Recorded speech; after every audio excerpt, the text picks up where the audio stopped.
بسم اللہ الرحمن الرحیم۔ السلام علیکم۔ آکسفورڈ اسکول کے ہر دل عزیز طالب علموں، جیسا کہ میقات آخر شروع ہو گیا ہے، اسلامیات کے مضمون میں جماعت ششم میں اگلا سبق توحید ہے۔ توحید کیا ہے؟ توحید کے معنی یعنی کہ اللہ ایک خدا ایک ہے، وہ سب کا خالق اور مالک ہے۔ ذات، صفات، حکومت، عبادت میں اس کا کوئی شریک نہیں ہے۔ ہم یہ دیکھتے ہیں کہ سورج ہمیشہ مشرق سے نکلتا ہے اور مغرب میں ہی ڈوبتا ہے۔ بادل پانی برسا کر انسانوں، جانوروں، کھیتوں کو سیراب کرتا ہے۔ جب سے کائنات بنی ہے ایسا ہی ہوتا چلا آ رہا ہے۔ یہ نظام کبھی خراب نہیں ہوا۔ اس دنیا کا خوبصورت نظام بغیر کسی رکاوٹ اور خرابی کے روانی کے ساتھ اس لیے چل رہا ہے کہ اس کا بنانے والا اور چلانے والا صرف ایک اللہ ہے۔ دیکھیں سورہ البقرہ کی 163ویں آیت میں اللہ تعالیٰ نے ارشاد فرمایا، اور تمہارا خدا ایک خدا ہے، اس کے سوا کوئی خدا نہیں، وہ نہایت مہربان، بہت رحم فرمانے والا ہے۔ عقیدہ توحید کے حوالے سے مختلف واقعات ہیں، لیکن میں آپ کو ایک واقعہ سنانا چاہوں گی۔ واقعہ کچھ اس طرح ہے کہ پرانے زمانے کی بات ہے، بچوں کے ایک شخص کہتا تھا کہ یہ دنیا خود بخود بن گئی، اسے کسی نے نہیں بنایا، یہ ایک اتفاقی حادثہ ہے۔ لوگ اس کی بات کو سن کر بڑے حیران ہوتے تھے، مسلمان اس کی یہ بات سن کر بے چین بھی ہو جاتے تھے۔ ایک دن سب مل کر حضرت امام ابو حنیفہ کے پاس گئے اور آپ سے درخواست کی کہ آپ اس شخص کا مناظرہ کریں۔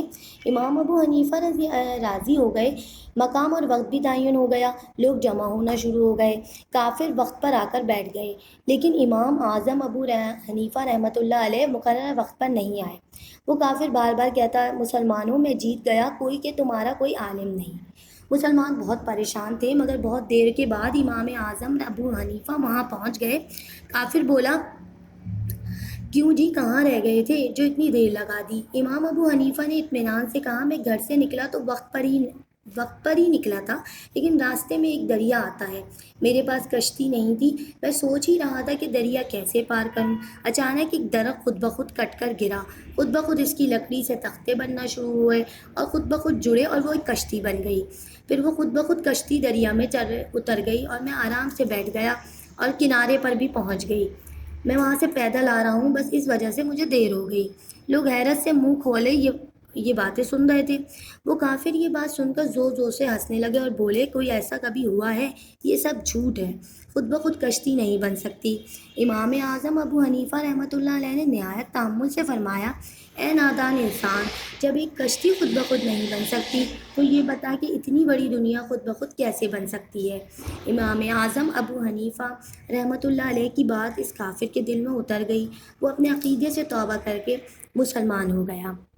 بچوں، یہ ہے کہ واقعی عقیدہ توحید جو ہے وہ اسلام کی بنیاد ہے۔ دوسرا یہ کہ توحید کی ضد شرک ہے، جو بہت بڑا گناہ ہے۔